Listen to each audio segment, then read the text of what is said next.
स्वागत है दोस्तों। हाल ही में उत्तर प्रदेश के मुख्यमंत्री योगी आदित्यनाथ एक कार्यक्रम में शामिल हुए।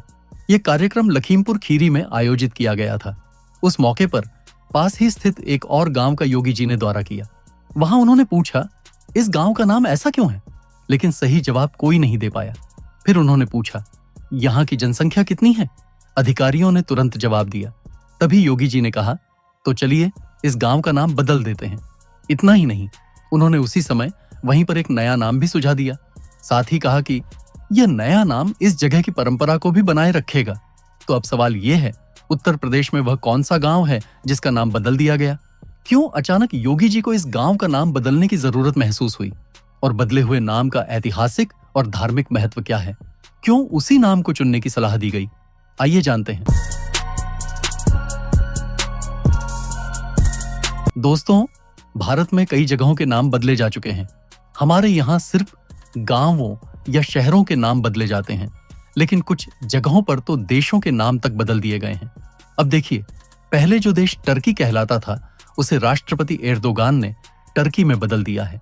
वहां देश का नाम बदल गया तो वहां की मशहूर हाया सोफिया नाम की चर्च रातों रात मस्जिद में बदल दी गई।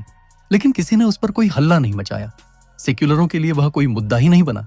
लेकिन भारत में अगर किसी एक गांव का नाम भी बदल दिया जाए तो वह एक बड़ा मुद्दा बन जाता है।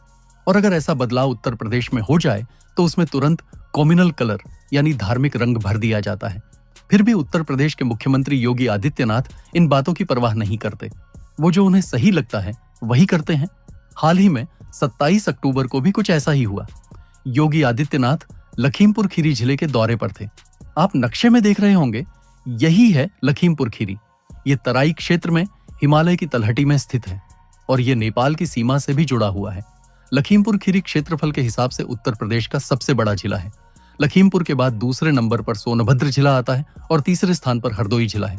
लखीमपुर खीरी का क्षेत्रफल है 7,680 वर्ग किलोमीटर और यहाँ करीब 40 लाख लोग रहते हैं। अब अगर जनसंख्या के आधार पर देखें तो उत्तर प्रदेश का सबसे बड़ा जिला प्रयागराज है। 2011 की जनगणना के अनुसार वहां 59 लाख से ज्यादा लोग रहते थे। अब यह संख्या और भी बढ़ चुकी होगी।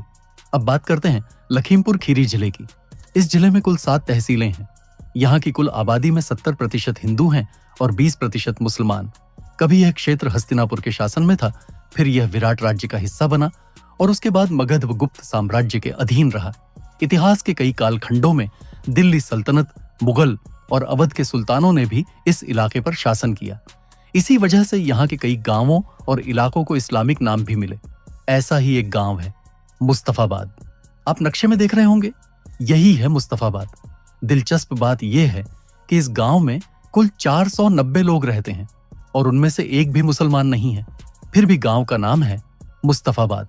27 अक्टूबर को वहां स्थित विश्व कल्याण आश्रम में स्मृति प्रकाशन मेला का आयोजन हुआ था, जिसमें उत्तर प्रदेश के मुख्यमंत्री योगी आदित्यनाथ मुख्य अतिथि के रूप में शामिल हुए।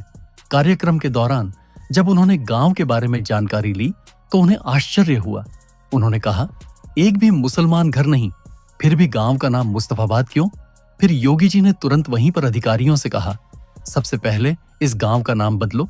इतना ही नहीं, उन्होंने वहीं पर नया नाम भी सुझा दिया, कबीर धाम। दोस्तों, कबीरदास जी के बारे में कौन नहीं जानता, बताइए। वे मुसलमान परिवार में जन्मे थे, लेकिन फिर भी भारत की भक्ति परंपरा में उन्होंने एक बहुत बड़ा स्थान बनाया। कबीर इस धरती पर धर्म और मत सामरस्य के प्रतीक के रूप में जाने जाते हैं।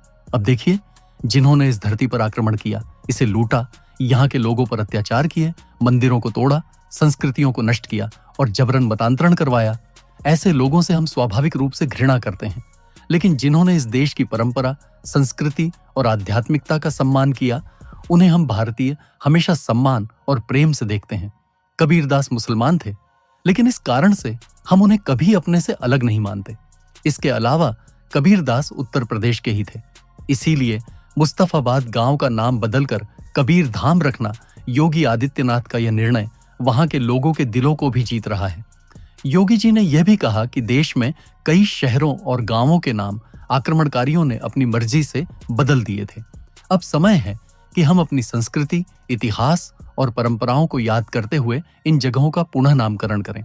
इसी मौके पर योगी आदित्यनाथ ने यह भी बताया कि काशी, अयोध्या, मथुरा, वृंदावन, बरसाना, गोवर्धन और नैमिषारण्य जैसे कई धार्मिक स्थलों को आध्यात्मिक और सांस्कृतिक पर्यटन केंद्र के रूप में विकसित करने की योजना सरकार चला रही है।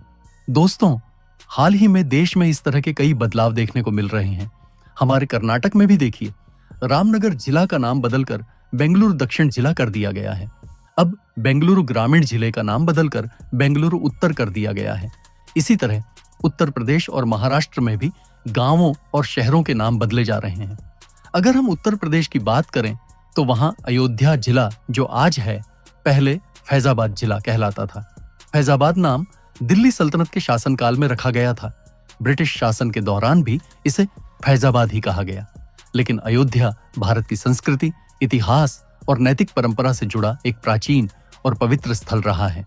जब अयोध्या जैसे पवित्र स्थान का नाम फैजाबाद रखा गया तो यह सवाल उठना स्वाभाविक था। क्यों? इसलिए योगी आदित्यनाथ सरकार ने इसका नाम बदलकर फिर से अयोध्या जिला कर दिया। इसी तरह इलाहाबाद का नाम बदलकर प्रयागराज किया गया। दरअसल प्रयागराज नाम तो सदियों पुराना है, लेकिन अकबर के समय वहां एक किला बनाया गया था और उसी समय प्रयागराज का नाम बदलकर इलाहाबाद रखा गया। समय के साथ इलाहाबाद शब्द अलाहाबाद बन गया। अब योगी आदित्यनाथ की सरकार ने इस ऐतिहासिक नाम को फिर से प्रयागराज के रूप में बहाल किया। यहीं पर महाकुंभ मेला आयोजित होता है और अब उत्तर प्रदेश में एक और गांव का नाम भी बदल गया है। उत्तर प्रदेश ने जब अपने राज्य में कई जगहों के नाम बदले तो महाराष्ट्र ने भी उसी राह पर कदम रखा।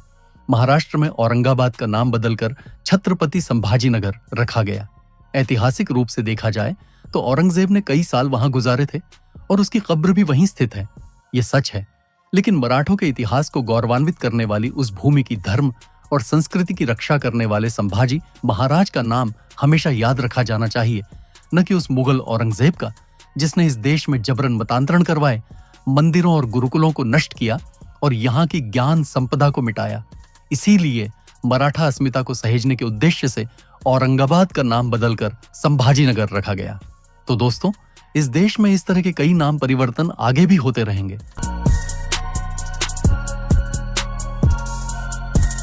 दोस्तों, योगी आदित्यनाथ के इस फैसले पर विपक्षी दलों ने कड़ी प्रतिक्रिया दी है। इस पर समाजवादी पार्टी के प्रवक्ता फखरुल हसन चांद ने कहा है कि यह सिर्फ एक राजनीतिक स्टंट है। उनका कहना है कि बीजेपी सरकार जब से सत्ता में आई है तब से मंदिर, मस्जिद, हिंदू मुस्लिम जैसे मुद्दे ही उठाए जा रहे हैं, लेकिन विकास के नाम पर कोई ठोस काम नहीं हुआ है। फखरुल हसन ने सरकार को जमकर आड़े हाथों लिया है। वहीं कांग्रेस पार्टी का कहना है कि इस नाम परिवर्तन के पीछे समाज में फूट डालने का इरादा है, लेकिन विपक्ष की इन बातों का स्थानीय नेताओं ने ही विरोध किया है। उनका कहना है कि कबीर धाम नाम रखने से इस क्षेत्र का कबीरदास जी से जो आध्यात्मिक और ऐतिहासिक संबंध है वह पूरी दुनिया के सामने आएगा। इस क्षेत्र में कबीरदास जी की पूजा की जाती है, उनकी शिक्षाओं का पालन किया जाता है।